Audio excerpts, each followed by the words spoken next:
निसिमबो खुलुमनाय जासिबाय दिनैहाय बिटिआर सरकारनि जे जोंहा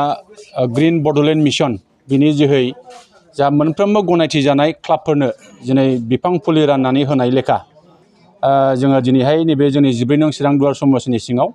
जा खुंग्रिं नारेंगुरि जुगामि क्लाबनि बानजायनायाव जे जोंहा ग्रीन बडलेण्ड मिशननि जोहै जेरैबायदि बिफां फुलि बिथांमोना 400टा मोनबोदोंमोन बे बिफां फुलिखौ बिथांमोना गावसिनि नैबे क्लाबनि लांगोनायाव बिथांमोना गायनायनि हाबाफारि लादों बे हाबाफारियाव आङो नुजाफैनो मोननानै आं खोब क्लाबनि दैदेनगिरिफोरनो आङो साबायखर जासिगोन आं मिजिं खालामगोन बे हाबाफारियाव जोंहा जोंनि खुंग्रिं बिसिडिसिनि मासिगिरि जा अष्टमि नार्जारि बिथांमोना बाहागो लाफैदों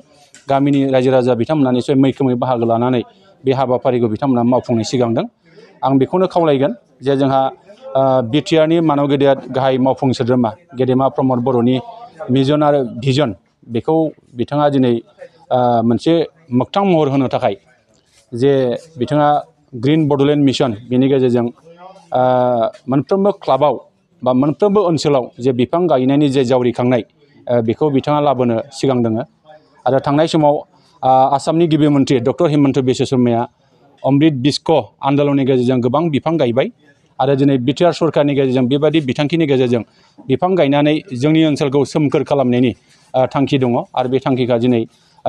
सानसे नङा सानसे निसय जों मोगथां महर मोनगोन बेखौ आं आसा खालामो दिनैहाय जोङो बेखौनो खावलायगोन जे जाय क्लाबफ्रा दिनै बे हाबाफारिखौ मावदों बे हाबाफारिखौ जाहाथे मोगथां महर होनो थाखाय बिथांमोना निसय नाजानांगोन बिफां गायनानैल' ओरैनो दोनोबा निसय बियो फिथाइ थायनाय नङा बे बिफांखौ जाहाथे थांजासिम इयुनाव बे बिफांनिफ्राय जों फिथाइ मोनजासिम जोङो निसय बेखौ दायथ' लानांगोन बिबान रुजुननांगोन आरो दिनैहाय जों नुदों जे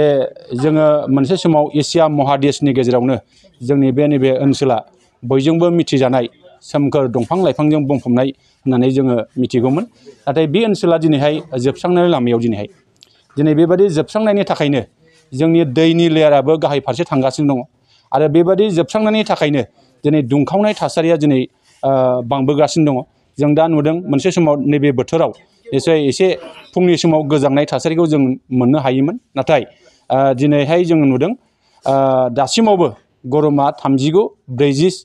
डिग्री सेलसियासआव दङ बे मानि थाखाय जादों दिनै जोङो जोंनि मिथिंगानि जे फोजोबस्रांनाय मिथिंगाजों मानसिनि जे दावहा बे दावहाया जोंनि थाखाय गिख्रंथाव मोनसे थासारि जोङो नुनो मोनदों आरो बेखौ रैखाथि होनांगौआ साफ्रोमबो जोंनि मावख'गिरिफोर जोंनि नोगोरारिफोर जोंनि रायजो राजाफ्रा बिनि सायाव निसय संरैखा खालामनो हानांगोन रैखाथि होनो हानांगोन नङाब्ला फैबाय थानाय समाव जोङो गुबुन रायजोफोर बायदि जेरै बिहार मध्य प्रदेश राजस्थान बायदि बेबायदि थासारि जोङो मोनहैनो हागौ आं बेखौ मिजिं खालामो बिटिआर सरकारजों खुंजानाय बिटिआर सरकारनि मोनसे mission green Bodoland Mission Bay मिशनखौ दिनै गुबुन जायगायाव दिनै इमप्लिमेन्ट खालामदों गभर्नमेन्टआ थिग बेबायदिनो दिनै खुंग्रिं ओनसोलाव जोंनि खुंग्रिं नारेंगुरि क्लाबा बिटिआर सरकारनि ग्रीन बडलेण्ड मिशननि मोनसे मिशन बेवहाय जोंनि क्लाबा सायख'जादों थिग बेबायदिनो दिनै जों बेखौ लोब्बा लानानै दिनै जोङो बिफां गायनाय हाबाफारिखौ लादों आरो बे बिफां गायनायनि हाबाफारियाव जोंजों बाहागो लाफैदोंमोन 14 नं चिरां दुवार ब्लक इउपिपिएलनि मानगोनां आफादगिरि मानगोनां सार बिरदाव मुसाहारि बिथां आरो बे हाबाफारियावनो जोंजों बाहागो लादों खुंग्रिं बिसिडिसिनि मानगोनां चेयारमेन सार अष्टमि नार्जारि बिथां खोब माने जोङो बिफां गायनाय हाबाफारियाव दिनै सरकारनि माखासे मानसिफ्रा जोंजों बाहागो लानायाव